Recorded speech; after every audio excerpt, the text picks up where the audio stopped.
జై శ్రీరామ్. ఈ రోజున పోహా స్పాంజ్ దోశ ఎలా తయారు చేసుకోవాలో చూడండి. ఒక గ్లాస్తో బియ్యము, ఒక గ్లాస్తో అటుకులు, ఇంకా కొంచెం మెంతులు వేసి శుభ్రంగా వాష్ చేసుకొని కొంచెం నీళ్ళు వేసి, అంటే సరిపడినన్ని నీళ్ళు మాత్రమే వేయాలి. ఎక్కువగా వేస్తే మళ్ళీ అట్లు రావు. అందులోనే ఒక చిన్న గ్లాస్తో, అంటే మనం ఏ గ్లాస్ తీసుకున్నా ఆ గ్లాస్తో మజ్జిగ కూడా వేసుకోవాలి. మజ్జిగ వేసుకొని ఒక 4 అవర్స్ నానబెట్టాలి. నానిన తర్వాత ఇగో ఇలా అవుతుంది.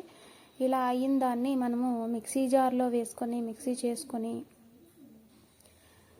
అంటే ఇది మినపప్పు లేకుండా అనమాట. మినపప్పు లేకుండా ఓన్లీ బియ్యము, అటుకులతోటి, మెంతులు, మజ్జిగతోటి స్పాంజ్ దోశలాగా మెత్తగా వస్తాయి అన్నమాట. ఇలా ఉండాలి కన్సిస్టెన్సీ. తర్వాత సాల్ట్ వేసుకొని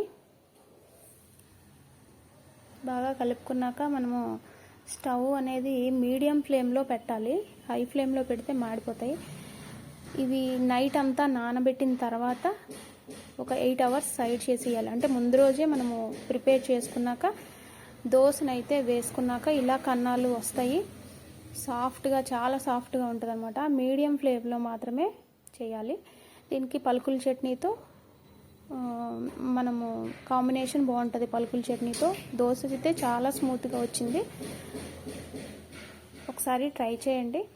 హెల్త్కి కూడా చాలా మంచిది పలుకుల చట్నీ యాడ్ చేయడం వల్ల. అండ్ దోశ స్మూత్నెస్ మీకు ఇలా ఫోల్డ్ చేస్తే మీకు తెలిసిపోతుంది. Thank you.